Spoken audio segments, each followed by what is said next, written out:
I'm Ashley Dvorkin, and this is Fox on Reddit.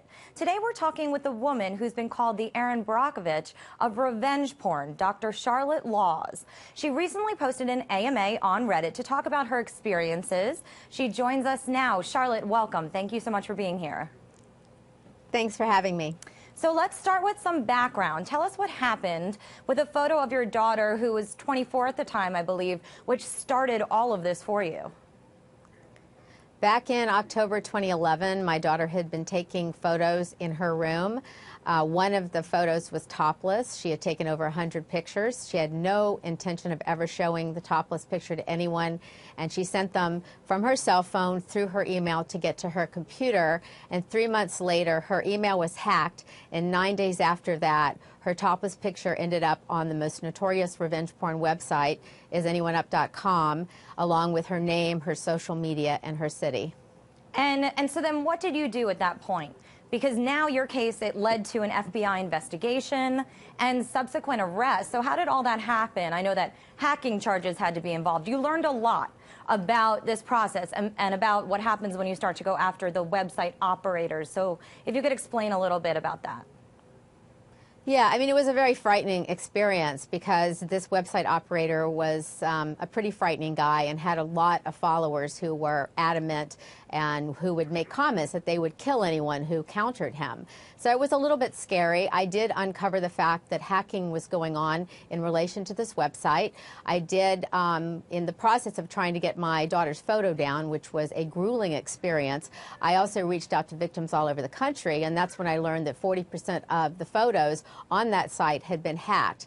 12% of them had been photoshopped. So these were people whose head had been put with another nude body along with that person's identifying information. So it was their life that was being ruined. They'd never even taken a nude picture.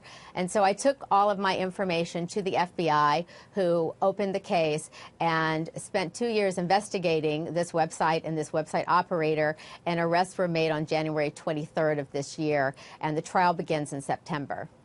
Okay. So it's been quite an ordeal. It's quite an ordeal.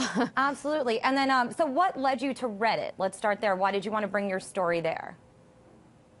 Well, I mean, the most important thing right now is getting legislation passed in order to protect victims so this doesn't happen in the future. And so anytime that I can get the message out there to everybody, I mean, to the media, to regular people, to politicians, to get something in place, that's a positive thing. And right now there are 22 states that have put forth legislation on this issue.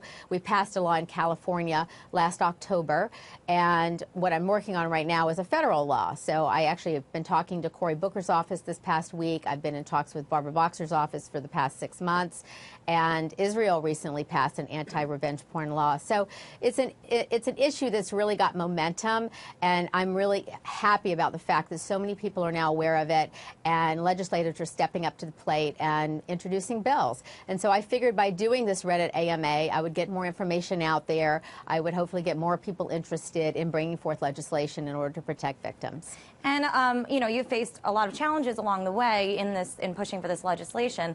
And some of that comes up in conversations on Reddit. I saw Redditors were even asking you about that, you know, First Amendment arguments, things like that. So are you glad to have, you know, this now a forum to address all of those? And are there any kind of standout conversations that you had that you feel, you know, you were able to express yourself more in terms of what you're pushing for and what you're doing?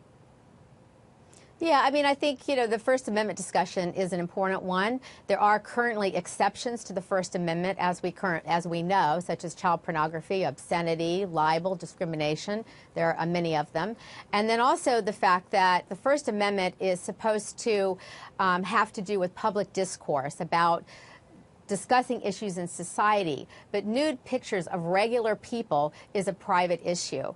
And so the Supreme Court has ruled that the First Amendment should be applied less stringently when it comes to private issues.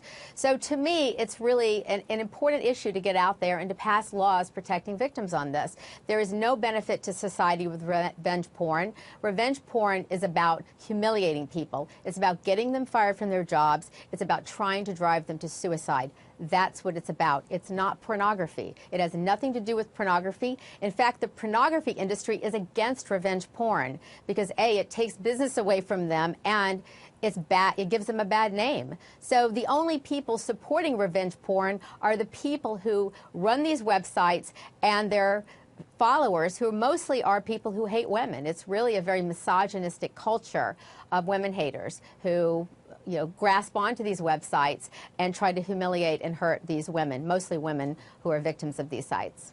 Well, Charlotte, thank you so much for your time. Thank you for sharing your story here. And also, we'll look onto Reddit, as you may do another AMA you mentioned as well. You had a lot of questions, Yes. a lot of comments to answer, so spent a lot of time there.